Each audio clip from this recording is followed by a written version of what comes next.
I still see a colossal potential, not only Biden, but Democrats win in November. Because once conviction number one happens, yeah, yeah, I'm looking at them right now. But once conviction happens, we're in uncharted territory. And are we supposed to take seriously anybody that will look at us in a straight face and saying, I'd rather be the candidate with one conviction down and three more pending, and what? Even if, first of all, it should really shift the popular vote, but that should be enough to move the needle. But and now there's something that's not on prep, and again we're speculating here, so this is strictly a subjective conversation. But and it's again my potentially beating up the media framing, although I support the media 110% in principle. The downplaying of the Alvin Bragg case, the downplaying of the fact, especially in comparison to the Jack Smith stuff.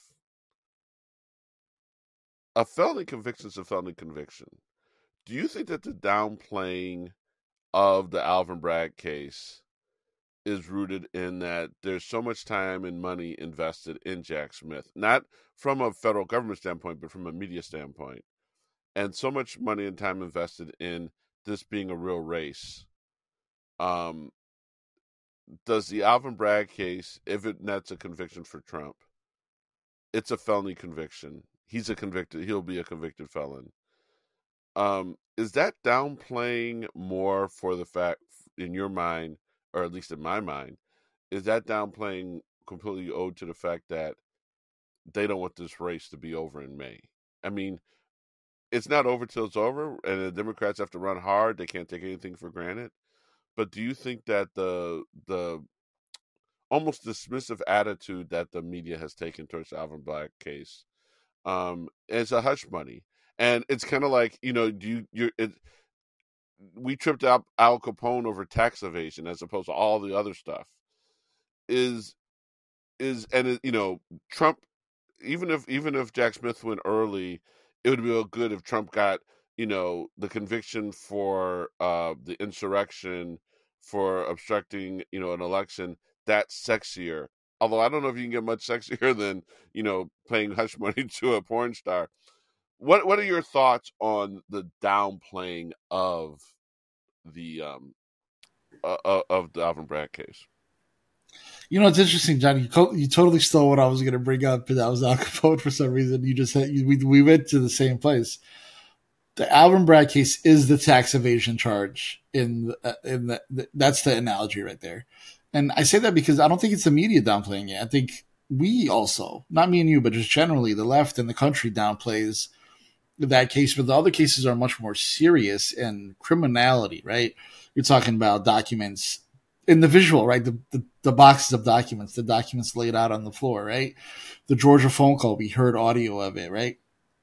The elector scheme, everybody kind of knows it. Like, we understand it a little bit better. Also, John, I think the Alvin Bragg case is much more of a case that we're used to, right? We're used to politicians and cheating scandals or what have you. You know what I mean? Morally speaking, John, trying to overthrow the country and documents, there's much more of a offense than a hush money. Like, don't get me wrong, it's illegal, but just saying, generally speaking, the stakes are much higher.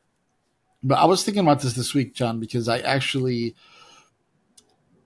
talked to somebody who we were debating Biden versus Trump, and we were talking policy, and I realized, like, I don't have to talk policy with someone who doesn't get that the wall is not a good idea.